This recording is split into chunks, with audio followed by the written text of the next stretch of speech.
ने औरत को बड़ी इज्जत, बड़ा मर्तबा और बड़ा मकाम अता फरमाया है।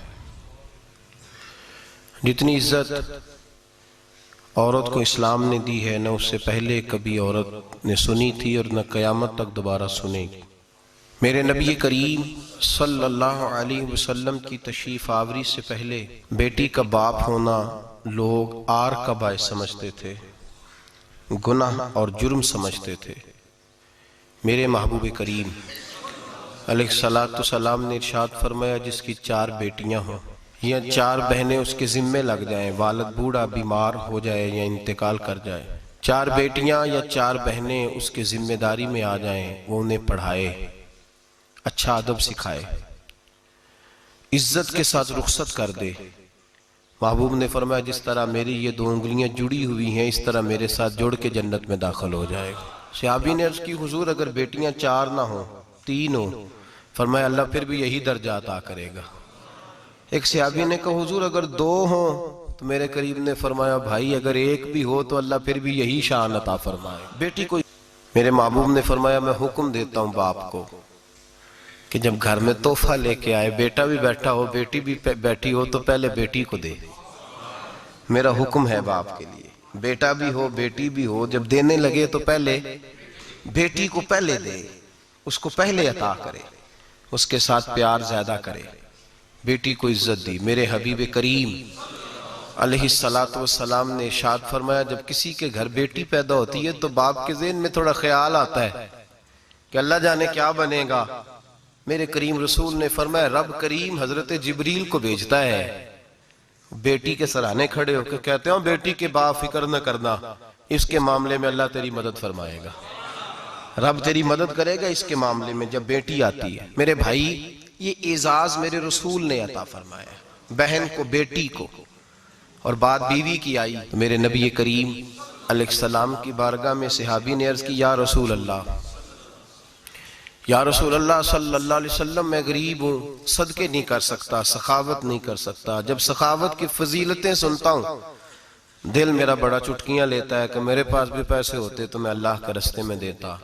हुजूर ने फरमाया, तू हलाल की रोजी कमा के अपनी बीवी के मुंह में लुकमा दे, अल्लाह तुझे सखावत करने का दर्जा अता फरमाएगा, अल्लाह तुझे बड़ी बड़ी सखावत के दर्जे अल्लाह तुझे देगा। तो उसकी, और क्या लफ्ज है हदीस पाक में, खैरुकुम लिअहलिही व अना खैरुकुम लिअहलिही।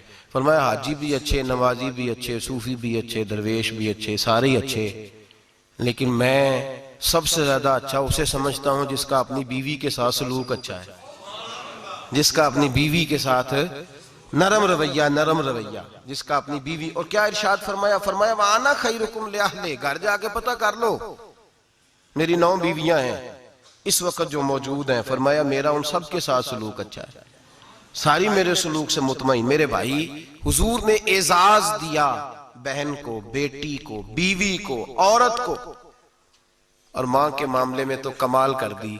मेरे करीम ने फरमाया, जन्नत थी 7 आसमानों के ऊपर, सिदरतुल मुंतहा के पास।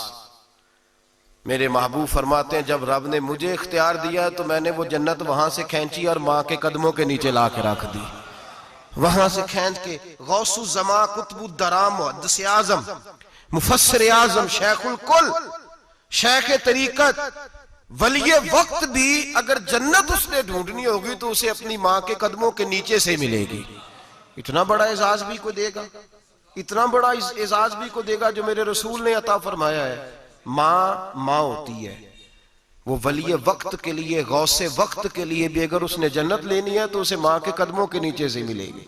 मेरे रसूल पाक अलैहिस्सलाम ने औरत को एजाज दिया, फजीलत दी, अजमत अता फरमाई, और ऐसे नहीं रखा बीबी को।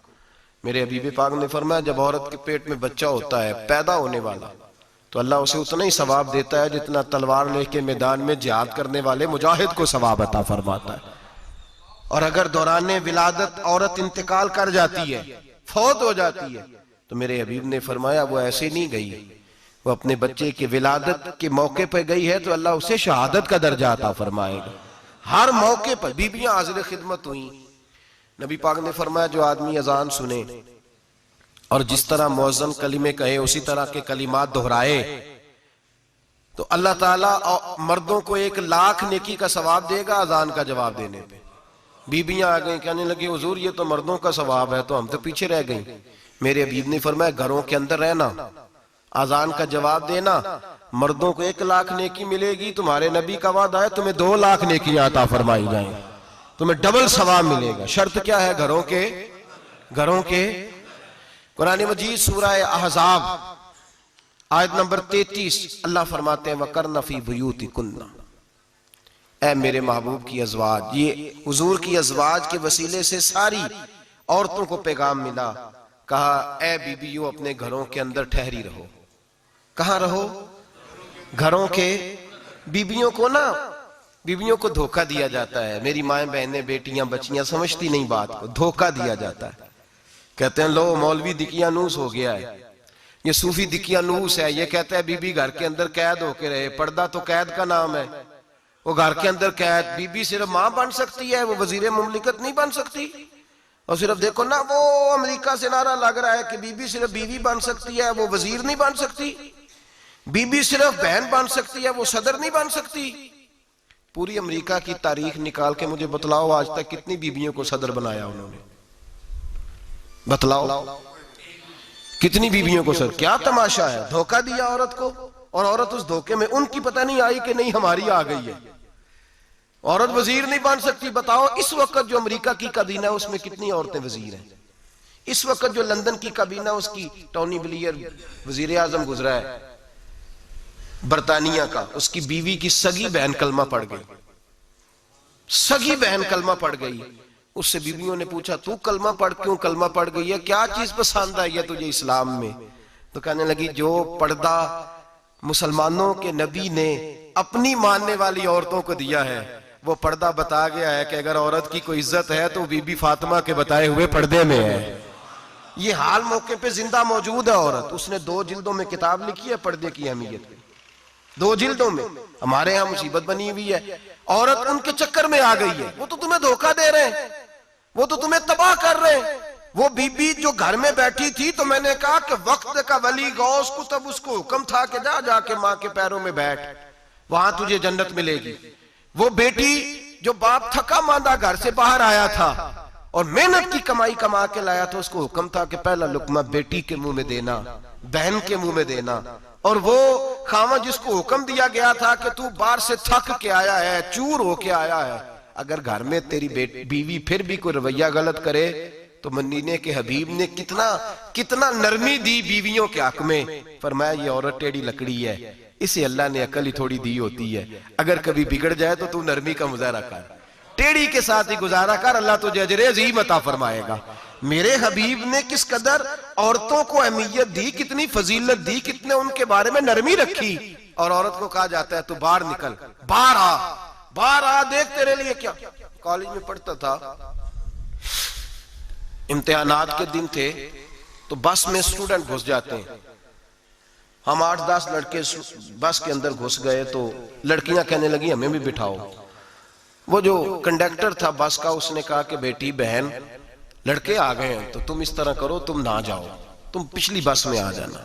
लड़कियां जोर जोर से बोलने लगी, कहने लगी हमारे बराबर के हुकूक हैं, लड़के बिठाए हैं तो हमें भी बिठाओ, हुकूक जो बराबर के हमें भी बिठाओ।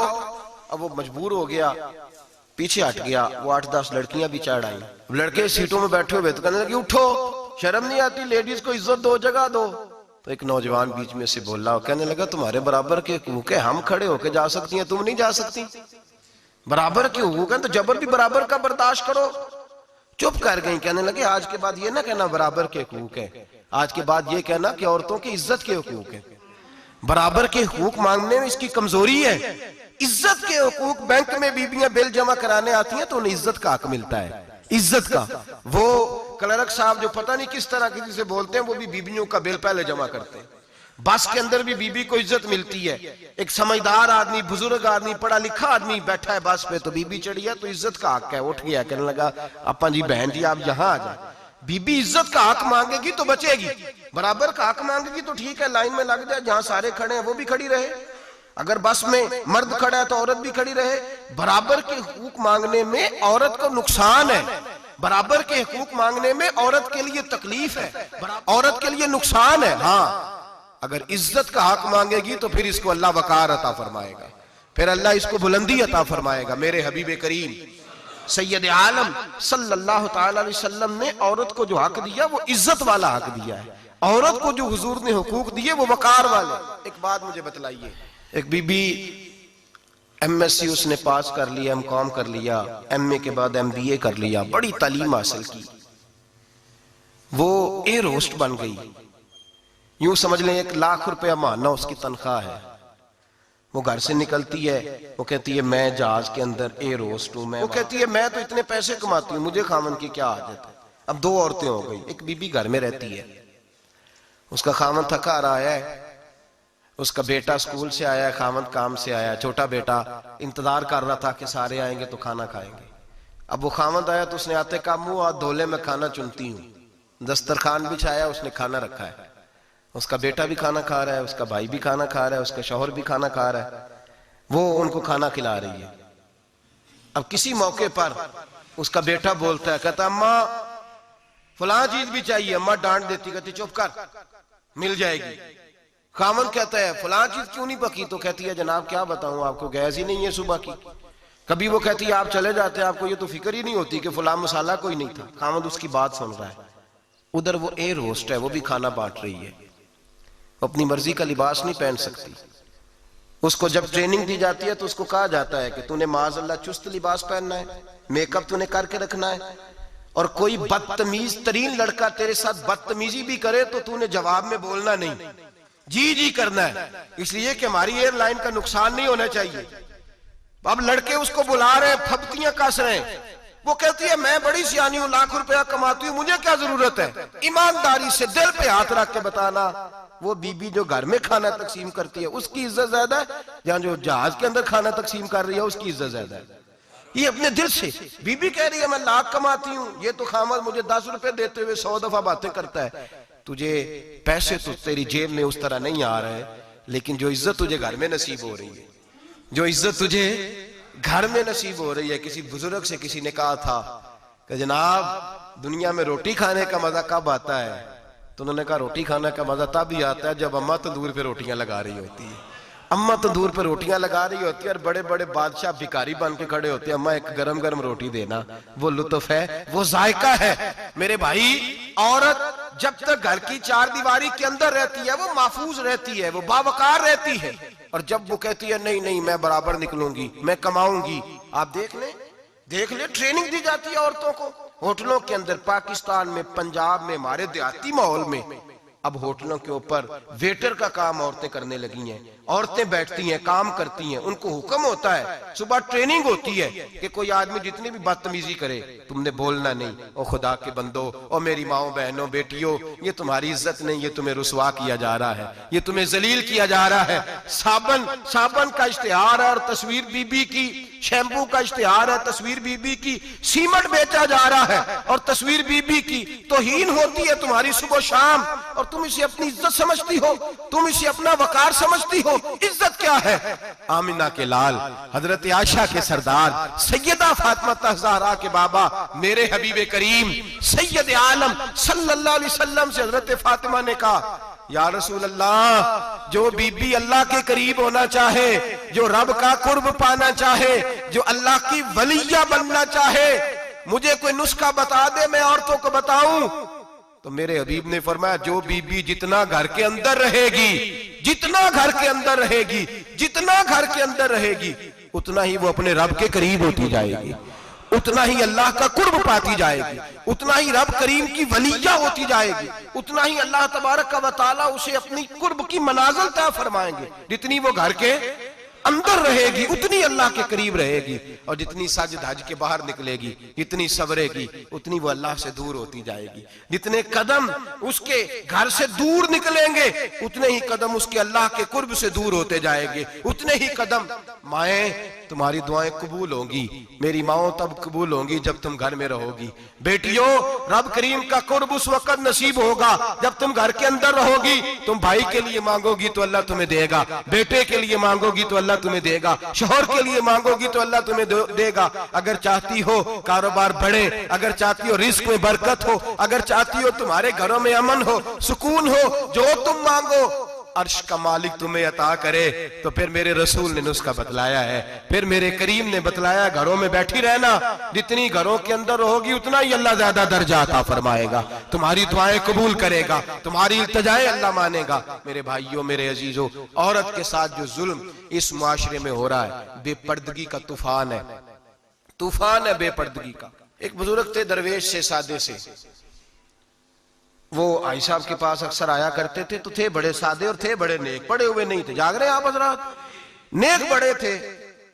तो एक दिन ना पर्दे पे बहस हो रही थी, बैठे थे कुछ लोग, तो बात कर रहे थे, कह रहे थे कि जनाब औरत को निकाब पहनना चाहिए, बुर्का ओढ़ना चाहिए, कुछ कह रहे थे टोपी वाला बुर्का अच्छा है, कुछ कह रहे थे फलां ज्यादा अच्छा है, बातें हो रही थी। कोई आयत पढ़ रहा था, कोई हदीस पढ़ रहा था, उलमा बाबा जी सादे से बीच में बैठे थे। मैंने उनकी तरफ तवज्जो की, मैंने कहा बुजुर्गो आप भी तो कोई जवाब देना। कहने लगे मौलवी साहब मुझे हदीसें नहीं आती, कहने लगे मुझे आयतें और हदीसें मुझे नहीं आती, आयतें और हदीसें, पर पर्दा बड़ा जरूरी है, ये मेरी अकल में बात आ गई है। तो मैंने कहा वो किस तरह? कहने लगा ये तो छोटे से बच्चे की भी अकल में आ जाती है। मैंने कहा साहब हमें भी समझा दें, चले हमें को बात मिल जाए, आप चले, अगर आपने इल्म नहीं पढ़ा तो उम्र तो आपकी ज्यादा है ना, आपने बुजुर्गों से बातें सुनी है।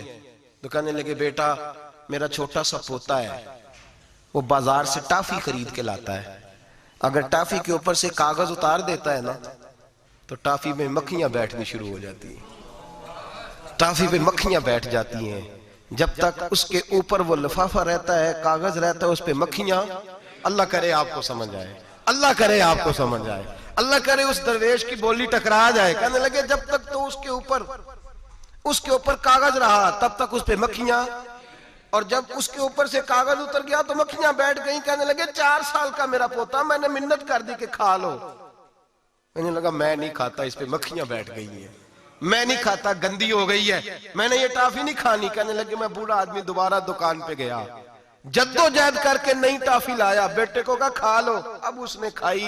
कहने लगे मुझे समझ में आ गई, जो बीबी पर्दा करेगी उस पे मक्खियां नहीं बैठेंगी, जो औरत पर्दा करेगी उस पे मक्खियां, और अगर उस पे मक्खियां बैठ गई तो फिर वो किसी के लिए काबिल कबूल है। और अगर पर्दे में छुपी रही, अगर पर्दे में छुपी रही, और भाई कीमती चीजों को गुलाब चढ़ते हैं, किसी ने कभी केमिस्ट्री गुलाब पे नहीं छुपाई, फिजिक्स नहीं छुपाई, कभी किसी शायर अदीब ने अपना लिखा हुआ शायरी का कलाम नहीं छुपाया। गुलाब जब भी चढ़ता है कुरान पाक को ही चढ़ता है। मेरे भाई करोड़ों और अरबों और खरबों का मकान बना के लोग उसको गुलाब नहीं चढ़ाते, गुलाब जब भी चढ़ता है बैतुल्लाह को ही चढ़ता है। जो चीज कीमती होती है वो गुलाब पे होती है। मेरी बहनों, मेरी बेटियों, अगर तुम अपने आप को कीमती बनाना चाहती हो तो गुलाब में छुप जाओ, तुम्हारी कीमत बढ़ जाएगी, तुम्हारा वकार बढ़ जाएगा, तुम्हारी अजमत बढ़ जाएगी। मेरे हबीब ने फरमाया जितनी घर के अंदर रहोगी, दुनिया तो दुनिया रही, अल्लाह की नजर में तुम्हारी कीमत बढ़ जाएगी, रब करीम की निगाह में तुम्हारा वकार बढ़ जाएगा, अल्लाह की नजर में तुम्हारी अजमत बढ़ जाएगी। और जब औरत निकलती है, जब वो घर से निकलती है, मेरे हबीब करीम अलैहिस्सलाम ने फरमाया औरत छुपाने की चीज है, छुपाने की चीज है, छुपाने की, ये कीमती है, ये खजाना है, इसे छुपा के रखो। फरमाया जब ये घर से निकलती है, फरमाया और कोई देखे ना देखे, शैतान उसे देखता है, शैतान वसवसा अंदोजी करता है, शैतान उसे देखता है। और हबीब करीम सैयद आलम सल्लल्लाहु ताला अलैहि वसल्लम जब बात करते थे, जब लफ्ज बयान करते थे, मोहताज जुमले बोलते थे, बड़ा कम, रहमतुल्लिल आलमीन नबी की जुबान से बड़ा कम सख्त जुमले निकलते थे। मेरे हबीब ने लफ्ज अदा किए, सख्त जुमले। मेरे करीम ने फरमाया जो औरत, ये जो माए बहनें सुन रही हैं, खुदारा आगे पहुंचाएं, आप भी घर में जाएं तो ये वाला आवाज अपने घर में पहुंचाएं, सुनाएं, खुदारा सुनाएं, खुदारा। रोज एक कयामत टूटती है और मेरे भाई लाखों इज्जतदार लोग अपने तकिए पे मुंह रख रख के रोते हैं। इसलिए कि वो बच्ची जिसके बारे में कहते थे हमें एतबार है, एतबार का लफ्ज बोल के बाप जो जुल्म करता है अपनी बेटी पे, भाई एतबार का लफ्ज बोल के जुल्म करता है बहन पे, एतबार का जुमला बोल के ज्यादती करते हैं हम अपनी जानों पर। हजरत जुनैद बगदादी सूफिया के सरखील सूफिया के, उनसे एक शख्स कहने लगा मुझे बेटी पे एतबार है, मैं उसको फलां जगह दाखिल ना करा दूं, पढ़ ले। आप फरमाने लगे तुझे एतबार है तो क्या अल्लाह के रसूल को एतबार नहीं था? ये तूने कैसा लफ्ज बोला? तुझे एतबार है, नबी पाक को नहीं था? मेरे महबूब के पास हजरत आयशा सिद्दीका बैठी थी, और वो बीबी जिसको कुरान कहता लस्तुन्ना कहदम मिनन निसा, तुम्हारे जैसी दूसरी कोई हो सकती नहीं। मेरे महबूब के पास हजरत अफसा बैठी थी, जनाबे सौदा बैठी थी, इससे बढ़कर भी किसी को एतबार होगा जिनको कुरान कह दे जैसी दूसरी हो ही नहीं सकती। हजरत अब्दुल्ला बिन मक्तूम नाबीना से अभी आए, ओ भाई नाबीना दिल की आंखें खोल के सुनो, नाबीना से अभी नाबीना आंखों से नजर नहीं आता, हुजूर की बारगाह में आए, मुझे एतबार है बेटी पे, मुझे एतबार है, संदल की बनी हुई बेटी है, हूर है तेरी बेटी, उसके करीब गुनाह नहीं जाता, ये तू ज्यादती कर रहा है अपनी बेटी पे, ये जुमला बोल के तू जुल्म कर रहा है, तू जालिम और फाजर हो गया जब तूने ये कहा कि मुझे एतबार है। मेरे हबीबे पाक से बढ़कर किसको एतबार होगा? मेरे करीम रसूल सैयद आलम नूर मुजस्सम सल्लल्लाहु तआला अलैहि वसल्लम ने फरमाया, हजरत आयशा थी, हजरत अफसा थी, हजरत सौदा थी, अब्दुल्ला इब्ने मक्तूम नाबीना आए तो मेरे नबी ने फरमाया बीबियों पर्दा करो, बीबियों बोल के बताइए, बीबियों सारे बोलिए, बीबियों, अल्लाह करे ये आवाज गूंज जाए पूरे मुआशरे में, बीबियों। मेरे नबी ने जुमला कहा बीबियों पर्दा कर लो, पर्दा करो, नजरें झुकाओ, नकाब ओढ़ो। एक ज़ौजा बोली हुजूर उन्हें तो नजर नहीं आता, वो तो बेचारे नाबीने हैं। तिरमिजी में हबीबे पाक के लफ्ज सुनिए, या रसूल अल्लाह उन्हें तो नजर नहीं आता। मेरे रसूल ने फरमाया तुम्हें तो नजर आता है ना, तुम तो अंधी नहीं ना, वो एक मर्द आया है, वो एक सहाबी आया है, तुम्हें तो नजर आता है, तुम्हारी आंखें तो है, उसे फितना आए ना आए तुम्हें नजर आता है, खबरदार पर्दा करो, आंखें झुकाओ, चेहरों पे नकाब डालो। हजरत जुनैद बगदादी फरमाने लगे अगर मेरे रसूल पाक अपनी अज़वाज को कहते हैं पर्दा करो और तू कहता है मुझे एतबार है, अगर नबी पाक अपनी बेटी हजरत फातिमा को कहते हैं पर्दा कर, तू कहता है मुझे एतबार है। जनाब जुनैद बगदादी मजीद बोले, आप फरमाने लगे अगर हसन बसरी पढ़ाने वाला हो, राबिया बसरी पढ़ने वाली हो और बीच में कुरान पाक पढ़ा हुआ हो, पढ़ाने वाला हसन बसरी, पढ़ाने वाले हसन बसरी जिन्होंने मौला अली शेर खुदा की सोबत पाई, जिन्होंने उम्मुल मोमिनीन हजरत उम्मे सलमा के घर में परवरिश पाई, फरमाया पढ़ाने वाला हसन बसरी, पढ़ने वाली राबिया बसरी, वो बीबी जो दुआ मांगे तो अल्लाह मुर्दा ऊंट को जिंदा फरमा दे।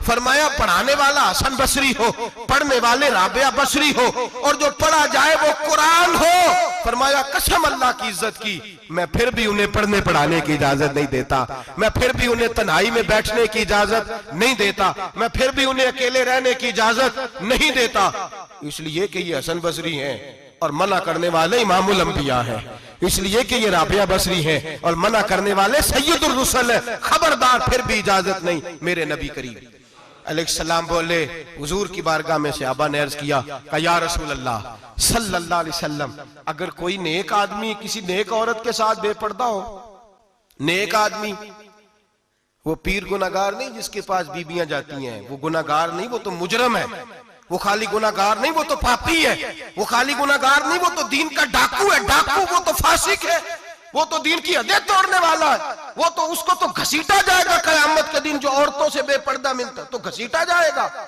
लेकिन सवाल ये है वो खामद किधर होता है जिसकी बीवी पीर के पास अकेली जाती है? सवाल ये है वो भाई किधर होता है जिसकी बहन पीर के पास अकेली जाती है? सवाल ये है बेटा किधर होता है जिसकी अम्मा अकेली जाती है? मेरे नबी रहमत नूर मुजस्सम शफी मुअज्जम सरवर कौन मका सय्याह ला मका सल्लल्लाहु अलैहि वसल्लम की खिदमत आली मर्तबत में सहाबी ने पूछा कि या रसूल अल्लाह अगर नेक हो बंदा, बीबी भी नेक हो, तो एक में बैठ सकते हैं?